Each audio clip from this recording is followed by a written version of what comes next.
এখন তো আর ওষুধ পাওয়ার সুযোগ নাই ডাক্তার দেখার কিন্তু দেরি তো হয়েছে আসলে ম্যানেজমেন্টের জন্য। এই হচ্ছে রিয়েলিটি। সকাল 11টায় আসা টিকিট কিনছি, এখন এই ভিডিও যখন করতেছি বিকাল 3টা বাজে।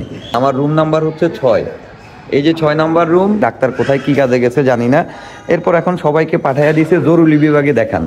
এই জরুরি বিভাগে এখন দেখানোর পরে এই যে সাধারণ নিরীহ গরিব মানুষগুলো আসছে, এই মানুষগুলো আর এই যে ফ্রিতে একটু ওষুধ পাবে সেই সুযোগটা আর নাই। এই যে দেখেন জরুরি বিভাগের বাস্তবতা কি। তো ডাক্তাররা নিজেদের জায়গা থেকে অলসতা করে চা বিড়ি খাইতে যায় 3টা 4টা বাজায়া ফেলবে। জরুরি বিভাগে যারা ওষুধ দেওয়ার দায়িত্ব থাকবে তারাও সেই দায়িত্ব পালন করবে না, আর পাবলিকের রিয়েলিটি হবে এইটা।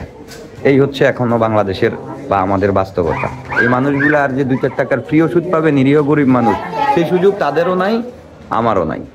ম্যানেজমেন্ট কয় তালায়? প্রশাসনিক ভবনে কথা বলতে আসছি, চলে গেছে। Official time 2:30টা।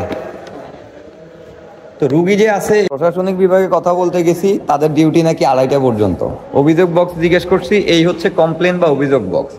এন্ড দেখা গেছে আপনি যার নামে অভিযোগ করলেন তার কাছেই হচ্ছে এটার চাবি, সে বের করে ফালাইয়া দিল।